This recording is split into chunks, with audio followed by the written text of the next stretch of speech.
Hello, I'm Debbie Bell-Hosking here at Cybos 2017 in Toronto, and I'm here with Deutsche Bank's Isabel Schmidt. Hello, Isabel. Good afternoon. We're talking about the modernization of market infrastructure and transforming the future. So, what do you think is driving this move to modernize market infrastructure?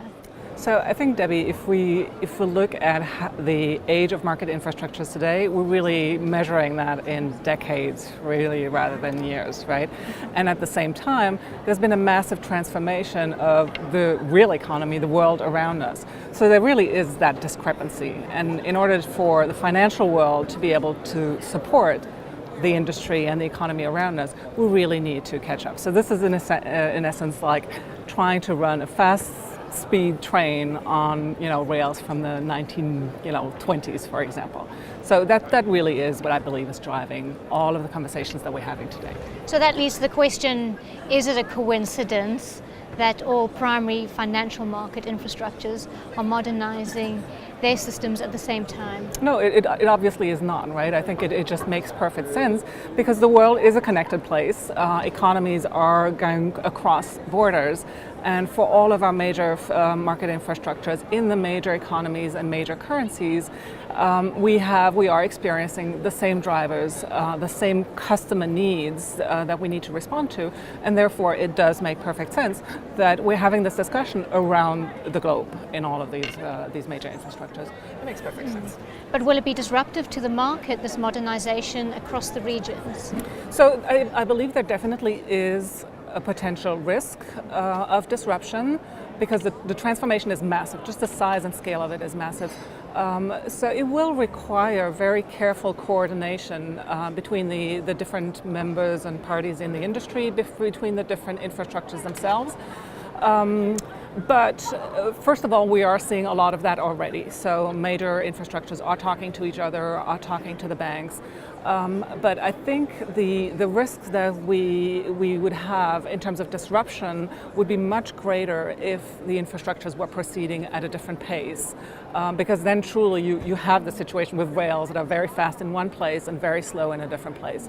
And the risk for the overall economy resulting from that, I believe, are much greater and much more difficult to manage than trying to stay in sync and synchronize. So I think we are doing the right thing, absolutely. So in a nutshell, what would you say are the benefits to modernizing HVPS, for example? Yeah.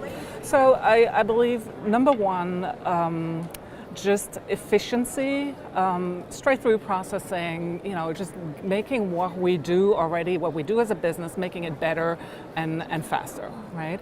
I think the second component is that with this modernization, we are also, because it's happening in different types of market infrastructures, not solely in the payment space, we are starting to see opportunities to actually connect different market infrastructures from different business. So the cash space and the security space, for example. And there are some interesting benefits that we start to see emerge from that connectivity. And then I would say, finally, and maybe most importantly, is all of the changes that come with it, or the opportunity for change for our clients, right? So as we work with much more flexible, faster technology, and technology that allows us to carry a lot more data, we truly now can start thinking about services that we're building on top of the core payment infrastructures. So I think there's all three of these that are truly important. And then picking up from that, what would you say are the challenges for modernization strategies across the regions? So I do believe, and even from the conversations I've had this week at Cybos, we're clearly seeing the benefit of connecting the big infrastructures in the key currencies and biggest markets. I do think we need to be mindful of what does that actually mean for maybe smaller markets and smaller regions, and how do we, as a community, make sure that they do not get disconnected. So that dialogue needs to be had, number one.